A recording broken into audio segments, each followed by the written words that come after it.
Miles Shipside, Commercial Director for Rightmove.co.uk. Hi, Miles. We had a couple of months of declines, didn't we? In total, around 6%. So we've stopped that for now, or...? Yes, that could have been a worrying trend, because actually we saw falls in 5 of the last 6 months of the year.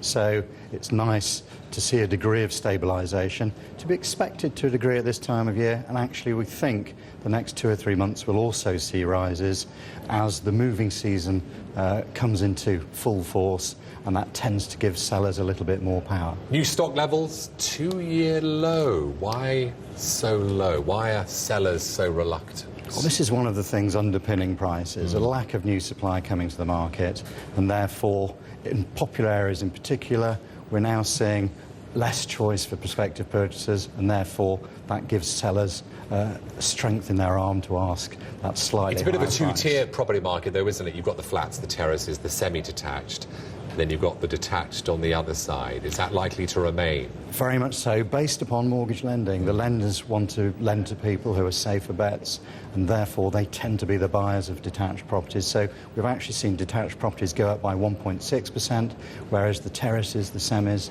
and the flats have actually dropped by 1%. Has that totally disrupted the traditional chain? Because there aren't many first-time buyers, they don't have the money to put down a deposit. That's had massive effects going up the chain. We're seeing some new paradigm effects of this market.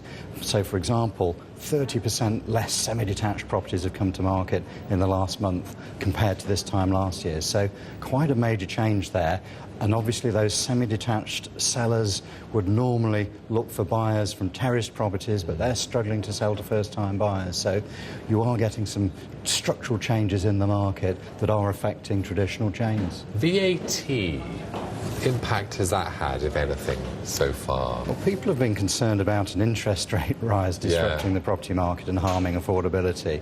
But VAT actually picks the pockets of everybody in the housing market, but obviously those on the borderline of either affordability of staying in their homes and facing repossession, or potential first-time buyers or people looking to trade up in those lower brackets of flats, terraces, semis, they're the ones that are affected. So it's a tax there that leaves them less disposable income and therefore affects their ability to either stay in their property or trade up. Interest rate talk is increasing, isn't it? Many investment houses are putting up their forecast for the first interest rate increase to this year. What damage would a rate increase do to this market? Well, that's already feeding through, because some of the fixed rate swap rates have gone up, and therefore people are actually going to be probably looking to remortgage, and that's going to put up their interest rates from the variable rates that they're on at the moment. So anything that pushes more people into borderline affordability and more repossessions, then that can have a downward effect on the property market.